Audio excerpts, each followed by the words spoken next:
Obviously, the Galaxy S9 Plus is a capable phone.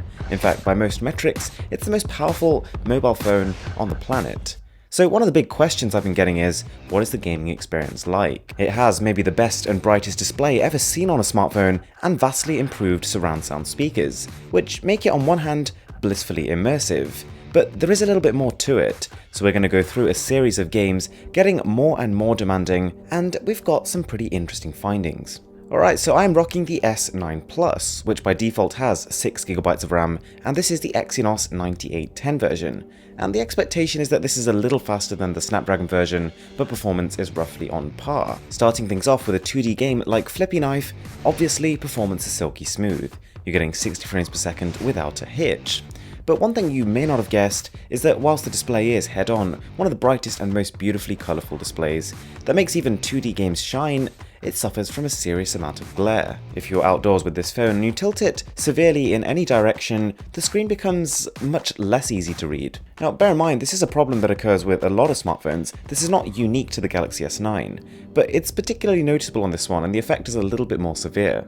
As you expected, stepping it up to a top-down 3D game like Skyforce Reloaded, the S9 Plus kills that too.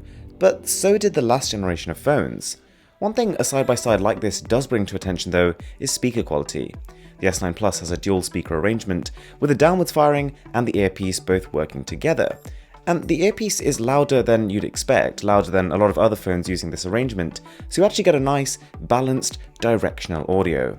It is still not loud enough to enjoy outdoors properly, but it's a huge improvement over the Galaxy S8. Pokemon Go is a perfect example of how certain games perform poorly no matter what you're using. So far in this video, the S9 Plus has proved to be a very powerful tool, but no amount of power can account for poor optimization. The fact of the matter is, especially with the Android platform, there are certain games that just won't run well no matter what device you're using. Playing Tekken for the first time, and I noticed a rather unexpected benefit of having this more powerful system on a chip, being blazing fast loading times. And given the new Snapdragon 845 and the Exynos 9810 are about 30 to 40% faster than the last generation, this kind of makes sense. But also what you realise when you play these games is that many of them don't natively support the phone's unusually tall 18.5:9 aspect ratio. But the S9 comes with game tools, a set of little tricks the phone can use to do things like full screen immersion mode, even when the apps don't natively support it. And this seemed to not cause any problems with about 80% of the games I tried, so a lot of the time when you don't think you can play in full screen, you actually can. Alright, kicking this up another level, we have got Afterpulse, which actually plays similar on 2017 flagships. Generally speaking, both can maintain the solid 30 frames per second cap. But the difference here is that with older phones, whereas the frame rate might dip in heavy action sequences, that just doesn't happen here. This new generation of system on a chips just has more headroom to work with, so you'll find a more consistent minimum frame rate in top tier games, which does result in a noticeably smoother experience. But you will only notice this on occasions. Okay, but as mobile devices are getting rapidly more powerful, the games available aren't necessarily keeping up. So in most of the above scenarios, performance-wise, whilst the S9 flies through these games, it is extremely overkill, and even smartphones from 2 years ago could achieve similar results. The only time this is not the case is super high-end gaming. This is where the divergence occurs. For example, taking a segment from Antutu, the S9 Plus is miles ahead of the Snapdragon 835 in the OnePlus 5T on the right. It's not close at all, and the benefit of the new chips is immediately clear here. I guess the only problem is that very few games are this demanding, so the times you'll notice this difference are minimal. One appreciated feature, which was also in the Galaxy S8, was the ability to lower display resolution, which can actually boost performance even further and save a little bit of battery in the process.